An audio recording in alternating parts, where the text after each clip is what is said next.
Hello guys, नमस्कार। कैसे हैं आप लोग। मैं विनोद बिंद आप लोगों का बहुत बहुत स्वागत करता हूं दोस्तों अपने YouTube channel study research centre में। और आज हम पढ़ने वाले निपात के बारे में दोस्तों, और बहुत ही अच्छे ढंग से इसको कवर किया जाएगा। ठीक है, अगर आप किसी भी एग्जाम्स की तैयारी कर रहे हैं, यूपीएसआई हो गया, यूपीपी हो गया, लेखपाल हो गया, पटवारी हो गया, ठीक है, रेलवे का हो गया, किसी भी एग्जाम्स की तैयारी अगर आप कर रहे हैं तो आप चैनल पर विजिट कीजिए और अच्छी तैयारी कीजिए। अभी हिंदी चल रही है, बहुत ही अच्छे ढंग से हम लोग कवर कर रहे हैं, स्पेशली यूपीएसआई तथा यूपी लेखपाल के लिए। ठीक है, तो आइए शुरुआत करते हैं निपात के बारे में। दोस्तों, निपात ये ऐसी टॉपिक है ना कि लोग इसको इम्पोर्टेंस बहुत कम देते हैं, बहुत कम इम्पोर्टेंस देते हैं। और बहुत से बच्चों को तो अभी खुद ही नहीं पता होगा कि हिंदी में कोई निपात कोई टॉपिक है, और जबकि इससे क्वेश्चन अब बराबर देखने को मिलते हैं हर एग्जाम में। तो आइए शुरुआत करते हैं निपात के बारे में, देखते हैं क्या है, कैसे है। देखिए, निपात निपात क्या होता है। यह अविकारी शब्द होता है। अविकारी का मतलब दोस्तों न बदलना, अ मीन्स नहीं, विकारी मीन्स बदलना, तो मतलब नहीं बदलना। यह ऐसी मतलब निपात एक ऐसा शब्द होता है जिसको हम चेंज नहीं कर सकते, उसकी जो मूल अवस्था है उससे हम परिवर्तित नहीं कर सकते। ठीक है, जैसे में भी को कुछ आप अलग लिखना चाहोगे तो लिख सकते हो, नहीं लिख सकते हो। ही को लिख सकते हो, नहीं लिख सकते हो। क्या को क्या लिख सकते हो, क्या ही लिख सकते हैं। ठीक है ना। मत को मते लिख सकते हैं, नहीं लिख सकते दोस्तों। मत है तो मत ही लिखेंगे आप। पास है तो अगर पास है तो पास को पास ही लिखेंगे। ठीक है, निकट है तो निकट ही लिखेंगे, न कि निकटे। पास को न कि पास से लिख देंगे या फिर पासा लिख देंगे, नहीं, कुछ भी नहीं। पास है तो पास ही लिखेंगे, निकट है तो निकट ही लिखेंगे। ठीक है, हाँ है तो हाँ ही लिखेंगे, हाँ को हो, हाउ, ये सब नहीं कर सकते। मतलब इसका रूप बदल ही नहीं सकता, कहीं भी लग जाए ये अपने उसी अवस्था में रहेगा। ठीक है, इसको ध्यान रखिएगा। देखिए, जो अव्यय किसी शब्द या पद के बाद जुड़कर उसके अर्थ में विशेष प्रकार का बल देते हैं उन्हें निपात कहते हैं। दोस्तों, परिभाषा को छोड़ दीजिए, बस आप इतना याद रखिए कि ये जिस वाक्य में लग जाते हैं, जिस वाक्य में ये जुड़ जाते हैं उसमें विशेष बल देने लगते हैं। बस परिभाषा पढ़ने को आपको जरूरत नहीं है, जिस वाक्य में ये जुड़ जाते हैं वहाँ पे विशेष बल देने लगते हैं, उन्हीं को निपात बोलते हैं। जैसे आइए देखते हैं। देखिए, हमने एक उदाहरण लिया, मैं यह कार्य कर सकता हूँ। इसमें निपात नहीं है, बट अब हम इसमें निपात जोड़ेंगे और देखेंगे क्या सच में इसमें बल दे रहा है। तो देखिए, इसमें हमने भी जोड़ दिया, मैं के बाद हमने भी जोड़ दिया, मैं भी यह कार्य कर सकता हूँ। अब देखिए इसमें बल देगा, जबकि पहले वाले वाक्य में बल नहीं दिया था दोस्तों, लेकिन अब सेकेंड वाक्य में हमने जैसे इसमें निपात जोड़ा, अब इसमें बल देगा। मैं भी यह कार्य कर सकता हूँ। देखिए, मैं भी मतलब इसमें एक विशेष बल दे दिया। ठीक है, और जबकि पहले में जिसमें निपात नहीं जुड़ा, मैं यह कार्य कर सकता हूँ, मतलब एक नॉर्मल वाक्य है, इसमें कोई बल नहीं है। लेकिन दूसरे में जैसे हमने निपात जोड़ा उसमें बल दे दिया। ठीक है, ध्यान रखिएगा। देखिए, नॉर्मल वाक्य ये रहा, श्याम लिख रहा है, इसमें निपात नहीं है, श्याम लिख रहा है। लेकिन जैसे हमने इसमें निपात जोड़ दिया, ही, श्याम ही लिख रहा, अब इसमें विशेष बल दे दिया श्याम के प्रति कि श्याम ही लिख रहा है। तो निपात का मतलब होता है बल देना। ठीक है, इसको याद रखिएगा। निपात में लिंग, वचन, काल, कारक, पुरुष आदि कारक कोई परिवर्तन नहीं होता है। ठीक है, और नोट, इसको एक नोट देखिएगा, इसमें से जो है देखिए एक कारक है। ठीक है ना, ये करण कारक भी है और अपादान कारक भी है। इसमें अगर मतलब ये जो चिन्ह है, इसको संयोजक चिन्ह या निर्देशन चिन्ह, जो भी चीज़ें दोस्तों, अभी हम विराम चिन्ह के बारे में, अभी मतलब जो भी चिन्ह है, विराम चिन्ह, उसके बारे में बहुत अच्छे ढंग से कवर करेंगे। जस्ट इसके बाद ही हम लोग पढ़ेंगे।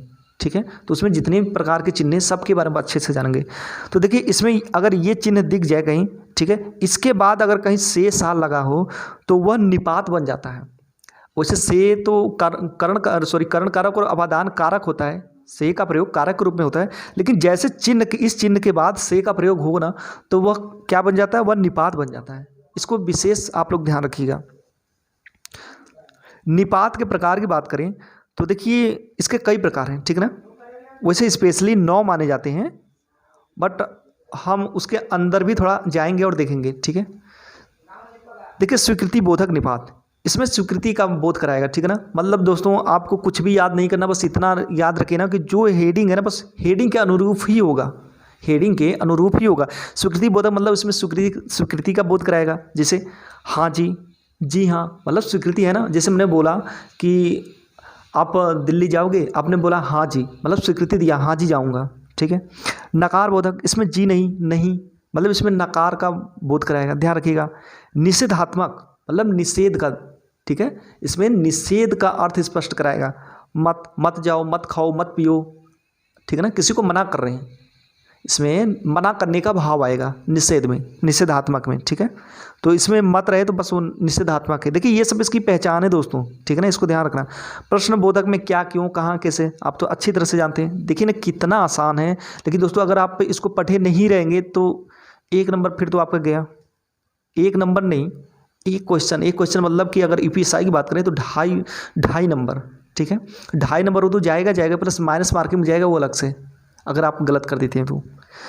विस्मयादि बोधक की बात करें तो देखिए इसमें विस्मय का, ठीक है, विस्मय हो गया, आश्चर्य हो गया, क्या, काश। अच्छा हमने ये चीज़ें देखी ना, प्रश्न बोधक में अभी हमने क्या देखा, विस्मयादि बोधक में भी क्या देख रहे हैं दोस्तों। आपको एक बात बताता हूँ, जो हिंदी चलती है ना ये भाव के अनुसार चलती है। कोई ज़रूरी नहीं कि अगर क्या लगा है तो प्रश्न बोधक ही हो, नहीं, क्या लगा है तो अन्य शब्द भी हो सकता है, विस्मयादि बोधक भी हो सकता है, ठीक है ना, ध्यान रखिएगा। जैसे हम कुछ मान के चलिए कोई एक वाक्य बोलते, किसी ने बोला कि अरे यहाँ पर ऐसे हो गया, तो कोई बोलता है क्या, मतलब वो आश्चर्य अपने को दिखाता, मतलब उसके लिए आश्चर्य होती है, वो पूछना तो नहीं जाता, उसने सुन लिया अच्छी तरह से, लेकिन मतलब आश्चर्य दिखाता उसमें। जैसे किसी ने बोल दिया कि अरे उसका मर्डर हो गया, तो आपने बोला क्या, मतलब होता है ना, तो इस तरह से इसमें आश्चर्य का भाव दिखता है।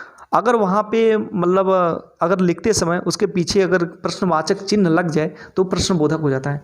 तो ध्यान रखिएगा, हम भाव के हिसाब से हिंदी पढ़ रहे हैं, ठीक है ना, किसी शब्द के हिसाब से नहीं कि जहाँ पे क्या लग जाए, क्यों लग जाए तो हम उसको प्रश्न बोधक ही मानेंगे, नहीं, ऐसा कुछ भी नहीं है। जैसा भाव रहेगा हम उस हिसाब से उसको मानेंगे। देखिए तुलना बोधक, ठीक है, इसमें अगर साथ दिख जाए तो तुलना, जैसे में मान के चलिए हमने बोला तुमसा कोई नहीं है, मतलब आपके जैसा कोई नहीं है, हमने तुलना किया उनसे तुम सा, तो सा ये सब तुलना बोधक है, ध्यान रखिएगा। जैसे होते हैं ना कि चाँद सा मुखड़ा, मतलब चाँद के जैसा मुखड़ा, यहाँ पे तुलना कर रहा है ना, तुमसा कोई नहीं है, तुमसा अच्छा कोई नहीं है, तो मतलब किसी से तुलना की जा रही है, ध्यान रखिएगा इसको। सा अवधारणा बोधक, जैसे इसमें देखिए ठीक हो गया, करीब, लगभग, तकरीबन, ये सब चीज़ें आए तो ये अवधारणा बोधक होती हैं। आदर बोधक, अगर आप किसी को जी बोलते हैं, ठीक है ना, जिसे कहते हैं ना अपने माता जी, पिताजी, गुरु जी, तो ये आदर बोधक होता है, मतलब आदर का बोध करा रहा है, ठीक है। बल प्रदायक, मतलब ये चीज़ें जहाँ पे लग जाए, ठीक है। अभी हमने देखा निपात के बारे में कि जिस वाक्य में लग जाता है तो वहाँ पे विशेष बल देने लगता है। तो बल प्रदायक, तो, ही, भी, तक, भर, सिर्फ, केवल, ये किसी भी वाक्य में लग जाए तो बल प्रदान करते हैं। तो इस तरह से आपका 9 कंप्लीट हो गए, 3, 3, 6, 3, 3 9, लेकिन कुछ थोड़ा सा एक्स्ट्रा देख लेते हैं दोस्तों, ठीक है ना, एग्जाम में पूछ देता, हालांकि ये सब भी उन्हीं से रिलेटेड है, ठीक है। तो लेकिन अगर पूछ देना तो फिर बड़ा मुश्किल हो जाता है, अगर वो सब विकल्प में ना दे। जैसे में देखिए ध्यानाकर्षक निपात, ये ध्यान आकर्षित करते हैं, क्या करते हैं, ध्यान आकर्षित करते हैं। जैसे में भर, केवल, मात्र, सिर्फ, ठीक है। अभी देखिए हमने भर, केवल, मात्र, सिर्फ, जो केवल लेवल है ये अभी हमने किस में देखा था, हमने देखा बल प्रदायक में देखा था, ठीक है ना। ये देखिए बल प्रदायक में देखा ना, सिर्फ, केवल, तो ये बल प्रदान करता है, लेकिन ये ध्यानाकर्षक भी है, मतलब कि अगर दोनों में से कोई एक दे देना तो आपको एक को टिक करना है, ठीक है ना। दोनों में से कोई जब भी देगा तो एक ही देगा।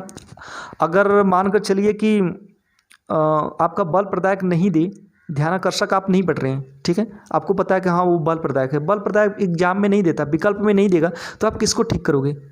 तो ज़रूरी होता है ना कि सबको जान लेना। तो इसको भी जानिए, ध्यानाकर्षक निपात के अंतर्गत मात्र, केवल, भार, सिर्फ, ये सब चीज़ें आती हैं। बल प्रदायक नहीं देता है तो इसको ठीक कीजिएगा। उसके बाद निर्देशक बोधक निपात, इसमें देखिए निर्देश देते हैं उस टाइप से, ठीक है ना, जैसे ले, लो कीजिए, जैसे कहते हैं ना लो खाना आ गया, ले वो चला गया, ठीक है। तो ये हो गया आपका निर्देशक बोधक अनुपात। तो इस तरह से दोस्तों निपात हमारा कंप्लीट हो गया और बहुत ही छोटा चैप्टर था, ठीक है। तो इससे हमेशा एग्जाम में क्वेश्चन आते रहते हैं और नोट्स बना लीजिएगा। इस तरह से आपका निपात कंप्लीट हो गया, ठीक है, नमस्कार।